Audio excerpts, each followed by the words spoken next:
40 personnes sont assises dans cette salle, en liaison permanente avec les hommes sur le terrain. Tant qu'il n'y a rien, c'est parfait. Par contre, quand on commence à parler, là, c'est délicat. Il faut faire très attention, bien localiser l'origine de l'appel. Le problème vient quand il y a plusieurs accidents sur le circuit en même temps. Là, nous devons faire, nous, un tri. Alain Palanca est le directeur de course depuis 6 ans. Il est assisté par 5 adjoints, mais c'est lui qui doit prendre les décisions finales. Depuis ici, on commande tout, à tel point que si demain, et je ne le souhaite pas et que ça se passe dans le meilleur des mondes possible, il y a un gros problème, il y a le conseiller ministre de l'Intérieur qui est à nos côtés et les décisions qui va toucher au public et qui va toucher à l'ensemble de la principauté seront gérées depuis ici. Il y a une petite salle de crise où il y a 10 personnes qui se réunissent et on décidera de ce qu'il y a à faire pour la principauté de Monaco, pas uniquement pour la partie du Grand Prix. Dans ce bureau, une partie de la sécurité du Festival de Cannes va être assurée. Les caméras de vidéosurveillance du palais vont utiliser l'intelligence artificielle pour détecter des comportements dangereux ou anormaux.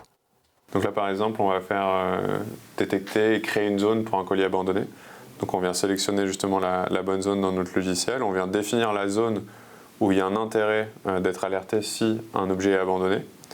Une fois qu'elle est configurée, on va pouvoir justement régler différentes informations sur en fait à partir de quand on va être alerté. On a pu voir, je déposais le colis et on voit que quelques temps après, donc quelques secondes après, on a pu recevoir une alerte. Donc on a l'objet abandonné qui vient être détouré et qui vient remonter une alerte aux opérateurs de sécurité. En plein cœur d'un célèbre hôtel parisien, des grands noms de la littérature francophone se sont rassemblés. Durant près de 2 heures, les membres du conseil littéraire de la Fondation Prince-Pierre de Monaco ont débattu pour déterminer les finalistes du prix littéraire. Un moment d'échange crucial où il faut être convaincant. Chaque membre du conseil propose 1, 2, 3 possibles lauréats et défend son poulain. Alors parfois ils sont à 2 ou 3 à se mettre d'accord sur ou pas. Enfin, donc il y a un grand échange qui se fait, un débat. Et ce qui est intéressant justement dans ce conseil-là, c'est que plus que des oppositions, il y a des incitations des uns aux autres. Nos membres s'attachent à la personnalité de l'auteur, bien sûr, mais surtout à la solidité et à l'intérêt de son œuvre par rapport à l'histoire, je vais dire de façon un peu grandiloquente, l'histoire de la littérature francophone. Verdict, 5 auteurs francophones de renom ont été retenus. Il s'agit de Mathieu Bellesi, Patrick Devy, Colette Fellous, Marie-Hélène Lafont et Jean Rouault. Tous ont été sélectionnés dans le but de les récompenser pour l'ensemble de leurs œuvres. C'est au cœur de la Galerie d'Hercule que tout a commencé il y a presque 10 ans. Puisque c'est le premier lieu de découverte, c'est le premier endroit sur la voûte, au-dessus de moi, où nous avons découvert la présence de fresques sous des repeints. Depuis, plus de 600 mètres carrés de plafond ont été mis à jour et ont bénéficié d'une restauration au sein des grands appartements. Restauration encore en cours dans de nombreuses pièces. Bienvenue dans l'avant-dernière découverte, puisque nous sommes dans la chambre Louis XIII. Nous avons travaillé dans cette pièce-là depuis déjà plus de 3 ans et nous avons probablement encore 2 ans de travail à réaliser ici pour pouvoir livrer ça au public. C'est officiel. Le départ de la Vuelta 2026, le Tour d'Espagne cycliste, partira de la Principauté.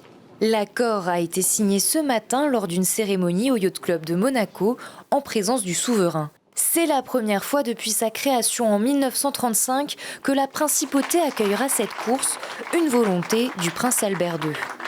Lorsque j'ai parlé de cet événement avec M. Guillen et puis d'autres personnes, Sangaré Verity et puis les autres parties prenantes de cette organisation, écoutez, j'ai été séduit puis j'ai pensé que c'était aussi possible pour la Principauté d'accueillir un tel événement et de créer cet autre lien au travers du sport, au travers du cyclisme entre Monaco et l'Espagne.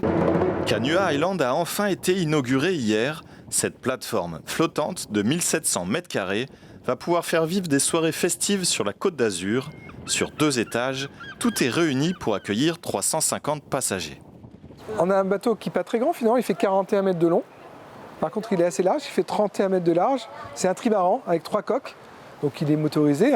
Il y a une piscine, des transats, des beds, la partie restaurant, les cuisines. Puis on a une suite pour accueillir si des gens veulent se marier. Pourtant, ce projet a été longtemps décrié.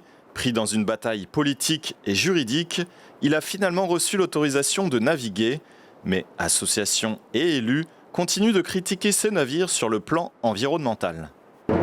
Dans les zones boisées du plateau de la Justice, ne soyez pas étonnés si vous tombez nez à nez avec une vache. Une présence un peu surprenante dans cet endroit très fréquenté qui nécessite une surveillance humaine. Comme chaque matin, Irwin fait son contrôle de routine. Alors je vérifie que les piquets soient bien plantés, qu'ils soient rigides, que le fil soit bien tendu. S'il y a une masse, on perd l'intensité du courant et donc il y a moins de voltage dans le fil. Et les vaches, si elles touchent, si elles sentent qu'il n'y a pas le courant, elles essaient de sortir, certaines, pas toutes. Depuis 2010, le Conseil départemental des Alpes-Maritimes a remplacé les débroussailleuses mécaniques par des bovins dans ce parc naturel.